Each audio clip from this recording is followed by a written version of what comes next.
with the ruling party. And I say this for all ruling parties in the history of our Prof Republic. That's what we do, and they do, and we've spoken against it. But like you said, I mean, I've not been to Assin North, but I think your team have been there.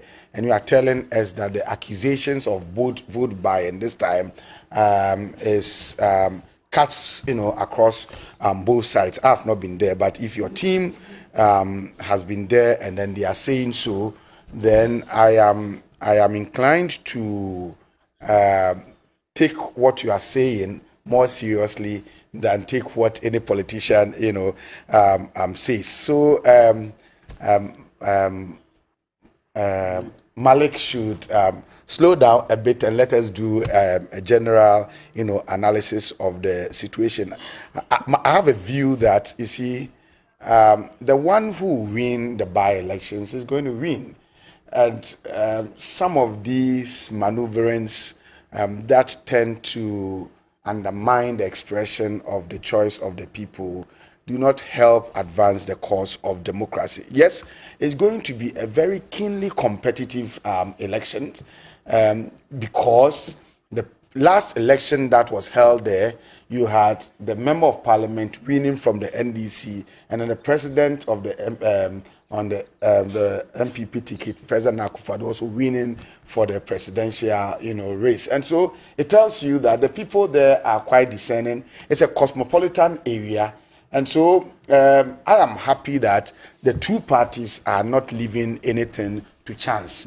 They are vibrant, they are visible, they are there campaigning, and I think it's good. But you see, oftentimes the possibility of such campaign, such keenly competitive election degenerating into chaos is also high. And so I would urge the police to be up and doing.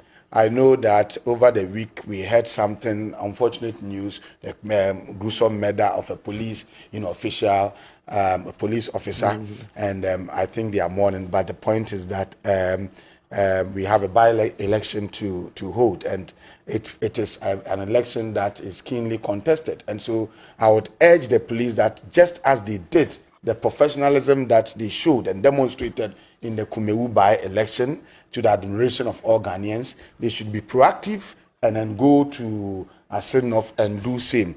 My other point I want to make is that, you see, such keenly contested elections, and indeed all by-elections, should be taken quite seriously. And then I would urge the Electoral Commission. The last by-election in Kumewu, were told that an electoral officer attempted to do something that was untoward, and then he was the person was just taken pulled out of the team. I would urge the Electoral Commission, especially its top echelons, to take by-elections also seriously, and then also to do all they can to bring the commission to the doorstep of the people. If you remember, during the days of Dr. Afarijan, in all by-elections, you see he himself getting to the constituencies or the areas that the by-elections are being held.